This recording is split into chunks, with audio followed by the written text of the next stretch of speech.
एक बार एक सन्यासी एक आदमी के घर मेहमान बनकर आता है। वह सन्यासी का अच्छे से आदर सत्कार करता है।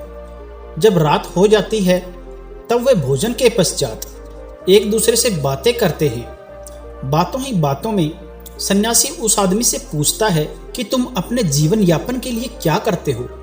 वह आदमी कहता है कि मैं छोटी मोटी खेती करके अपना गुजारा करता हूँ। सन्यासी आदमी से कहता है कि तुम यहाँ पर छोटी मोटी खेती कर रहे हो, तुम साइबेरिया क्यों नहीं चले जाते? वहां तो जमीन इतनी सस्ती है कि एक तरह से मुफ्त में ही मिल जाती है। तुम अपनी जमीन जायदाद बेचो और साइबेरिया चले जाओ। इसके बदले में तो तुम्हें वहां हजारों एकड़ जमीन मिल जाएगी। वहां के लोग तो इतने सीधे साधे भोले भाले हैं कि वे तो मुफ्त में ही जमीन दे देते हैं। फिर वो इंसान रात भर सोचता रहा और उसने निर्णय लिया कि वो साइबेरिया जाएगा। भला किसको मुफ्त का धन बुरा लगता है। अगले ही दिन वो अपनी सारी जमीन जायदाद बेचकर साइबेरिया की तरफ चल पड़ा। वहां पहुंचा तो उसे पता चला कि सन्यासी ने जो बातें बोली थी वो बिल्कुल सच थी। उसने वहां के लोगों से कहा कि मैं यहाँ पर जमीन खरीदना चाहता हूँ। तो वहां के लोगों ने कहा कि तुम जितना भी पैसा लेकर आए हो वो हमारे पास रख दो, तुम कल इस जगह आ जाना। अगले दिन वो आदमी बताई हुई जगह पर पहुंच गया। वहां के लोगों ने उससे कहा कि तुम्हारे लिए यह एक सुनहरा अवसर है, ये पूरी जमीन तुम्हारी हो सकती है, लेकिन शर्त यह है कि सूरज उगते ही तुम्हें अपनी यात्रा शुरू करनी है और शाम को सूरज डूबने से पहले वापस उसी जगह पहुंच जाना है जहां से तुम यात्रा शुरू करोगे। जितनी जमीन तुम यात्रा करके घेर लोगे उतनी जमीन तुम्हारी हो जाएगी। रात भर वो आदमी सो ना सका। रात भर वो योजनाएं बनाता रहा कि कल मैं कितनी जमीन घेरूंगा। सुबह होते ही गांव के लोगों की भीड़ इकट्ठा हो गई। सूरज जैसे ही उगा तो उस व्यक्ति ने चलना शुरू किया।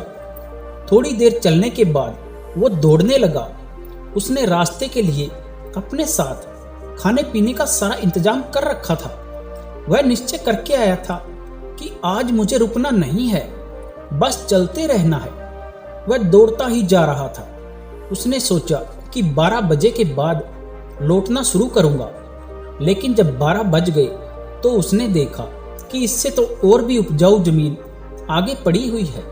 उसने सोचा थोड़ी और जमीन घेर लेता हूं। अब तक उसने खाना भी नहीं खाया था। उसने सोचा खाना खाने में भला समय क्यों बर्बाद करूं, इसलिए उसने खाना भी नहीं खाया और ना ही पानी पिया, रास्ते में ही फेंक दिया। अब 2 बजने वाले थे। लौटने का मन तो नहीं हो रहा था।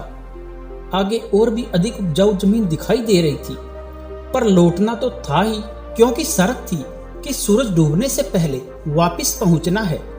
उसने 2 बजे लौटना शुरू कर दिया, लेकिन वो घबराया क्योंकि उसने अपनी सारी ताकत तो पहुंचने में लगा दी थी। सुबह से दौड़ रहा था, वो पूरी ताकत से दौड़ा, इसलिए अब वो धीरे धीरे थकने लगा। इसलिए उसे अब चिंता होने लगी कि पहुंच पाऊंगा या नहीं। फिर भी वो चलता रहा। अब सूरज डूबने को था और वो भी अपनी मंजिल से ज्यादा दूर नहीं था। उसे लोग दिखाई दे रहे थे और वो चिल्ला रहे थे कि भागो भागो, सूरज डूबने वाला है। सच में बहुत ही भोले भाले लोग रहे होंगे, क्योंकि कोई और होता तो सोचता कि वो यात्रा पूरी ना कर पाए, लेकिन वो तो उसका हौसला बढ़ा रहे थे। उस व्यक्ति ने अपनी पूरी जान लगा दी। वो और जोर से भागा। उधर सूरज डूब रहा था, उधर वो भाग रहा था। भागते भागते वो जमीन पर गिर पड़ा। सूरज की आखिरी कोर डूबने से रह गई थी। अब वो अपने शरीर को घसीटते हुए आगे बढ़ने लगा, लेकिन जैसे ही वो वहां पहुंचा वहीं सूरज डूब गया और वहीं पर उसने दम तोड़ दिया। सारे गांव के लोग, जिन्हें वह सीधे साधे समझता था, वो उस पर हंस रहे थे। वे एक दूसरे से बात कर रहे थे कि यहाँ तो हर दिन ऐसे पागल लोग आते रहते हैं। ये कोई नई बात नहीं है। यहाँ आज तक कोई ऐसा व्यक्ति नहीं आया जो इस जमीन का मालिक बन सके। दोस्तों, इस कहानी का सार यही है कि ये हम सब की कहानी है। ये हमारी जिंदगी की कहानी है।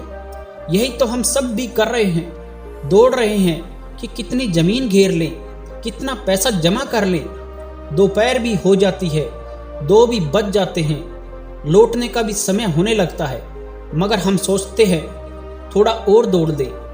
ना हमें खाने की फिक्र है, ना प्यास की। हमारे पास जीने का तो समय ही नहीं है। ये जिंदगी हमें जीने के लिए मिली है, लेकिन हम सारी उम्र पैसा इकट्ठा करने की दौड़ में जीना ही भूल जाते हैं। जीने के लिए थोड़ा विश्राम चाहिए, थोड़ी शांति चाहिए। मरना तो आखिर में सबको है, गरीब को भी और अमीर को भी, लेकिन जीता वही है जिसे जीवन की समझ होती है।